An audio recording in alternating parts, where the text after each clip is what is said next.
Hi, everybody. So glad you're with us. Joe Tessitore alongside Teddy Atlas, and we welcome you to the New Orleans State Palace Theater. Our main event should be a good one tonight.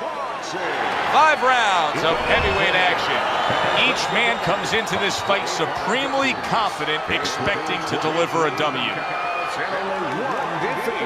Coming out of London, David the Hayemaker Haye.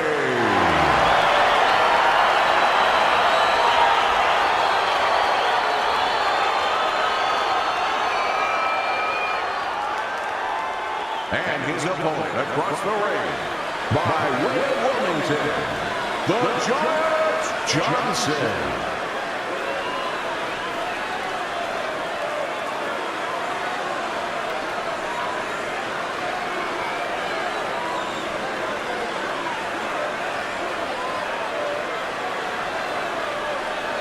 All right, gentlemen, protect yourselves at all times. Let's touch them up.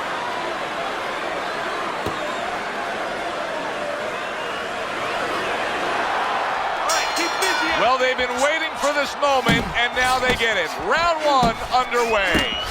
David Haye's cut is on the cheek, and you can see that it's bothering him a bit right now. That's something we'll keep our eye on. He's getting rid of that punch from his opponent. Well blocked by David Haye. And now a well-placed hook to the head.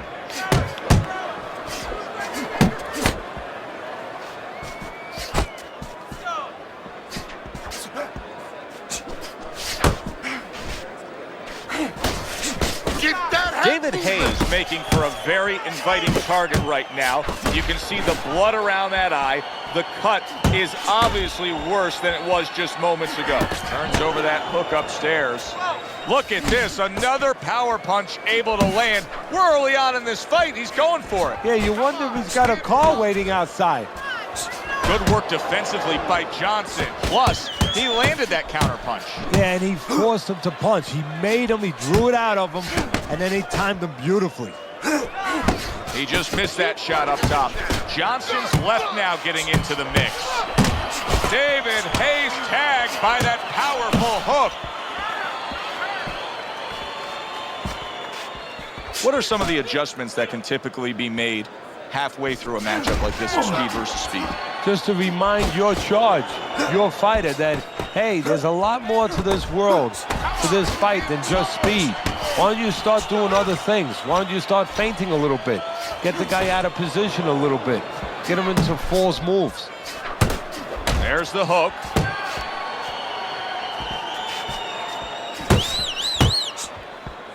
Looking good. He tried to nab him up top, but was unable to connect. Johnson's showing you that sublime skill right now with that 2-punch combo. And that's the end of round 1. Let me paint this picture for you. You got to figure out a strategy, and your fighter's down to one eye.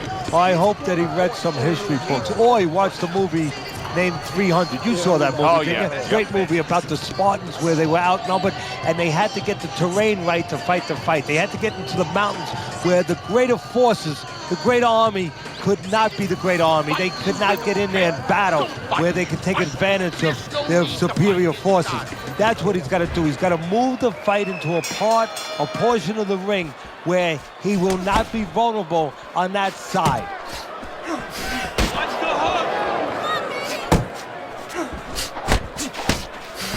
Well, his opponent is opening up and coming forward, so I would think there are some opportunities that exist. Yeah, I think some counter-punching opportunities. Opportunities not on the front end, but on the back end. You see how quickly he pulls the trigger on the hook after that block? Nice jabs there by Johnson. Get out of the way from those punches. Move your head. Not able to land the headshot. Commits to the straight right. Oh, and he's got something for him himself, and it's a left hand. A big hook to the head by David Haye. Able to dismiss his opponent's shot, and then comes back with an uppercut. Reaching the halfway mark of this round. You know, it doesn't seem like a big deal, like a cut eye or something like that. But David Haye's mouth is bleeding, and trust me, folks, you start swallowing blood, it's going to take away your legs. David Hayes making for a tough target there. He gets away from that punch. Very accurate with the overhand right. Back and forth they go, each man getting the best of it. That's it. That's Johnson's getting himself into the mix now, landing that left hand. Look at the accuracy with that hook upstairs. David Hayes' opponent has now found an easy target. Back-to-back hooks landing. Johnson's almost looking foolish that time he missed so badly. We've seen this many times before, and maybe that time has arrived for him now. He's got a bad cut, so possibly a sense of urgency here that he's got to get after it and make something happen now before the fight ends. Yeah, and it could be a good and bad. I know that you like to say there's always a silver lining in every great cloud, but you say, how could that be when a guy's cut? But if it gets his fighter now motivated and inspired to pick up his offense, something that he hasn't been doing, well, you know what? His corner will take it. They'd rather do without the bleeding, but they need those punches to start flowing. You're not losing, kid, but you're not winning. We have to throw more to these guys. We can pull it ahead. And we are underway for what is the second half of this fight. Who knows what we're in store for? They trade shots. He comes back with a right hand. And now just wasting away some time with that clinch. Downstairs with a right hand. David Hayes' jab lands well.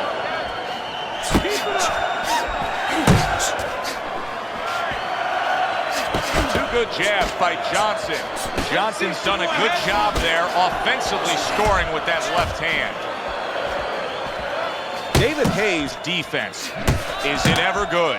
Look at how easy he's able to block those punches. Nearly flooring him, the hook by David Haye. Well off the mark by Johnson.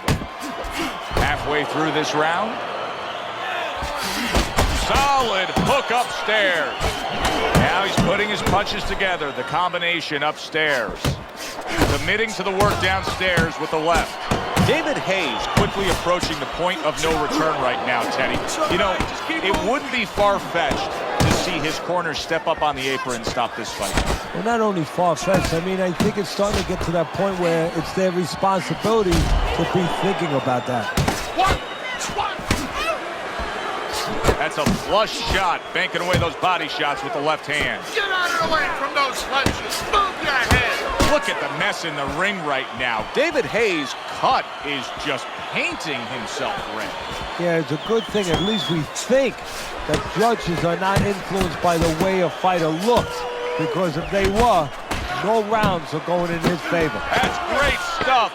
He fires one right back after taking one. Gotta love the work by David Haye. All right, breathe. Deep breath. With some water. You good? You all right? Breathe. Good. Now listen. You threw a wide punch out there and he caught you. I know.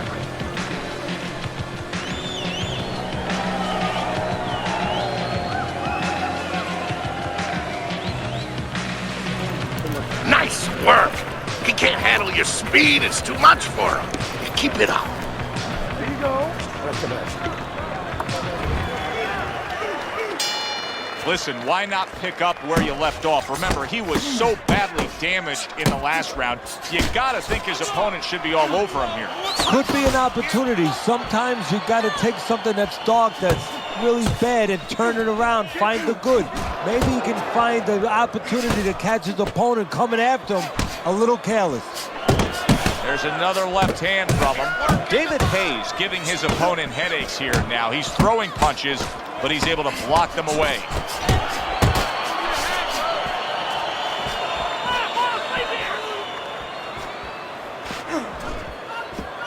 He's showing what a skilled fighter he is with the counterpunch. Well, the old timers used to say, when you're calm in there, when you're in control in there, you can make him do what you want. He made him tie his shoelaces right there.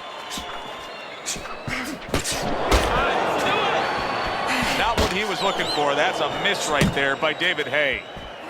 Halfway through round number 4.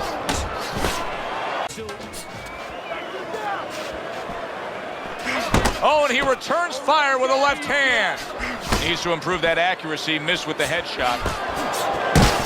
Parries that punch intended for the head. Oh, what a hook upstairs. And he returns on that exchange.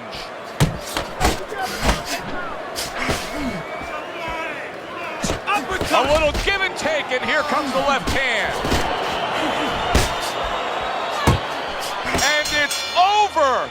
This fight is over. Johnson's won it, and he did so by way of TKO, and a good move by the referee.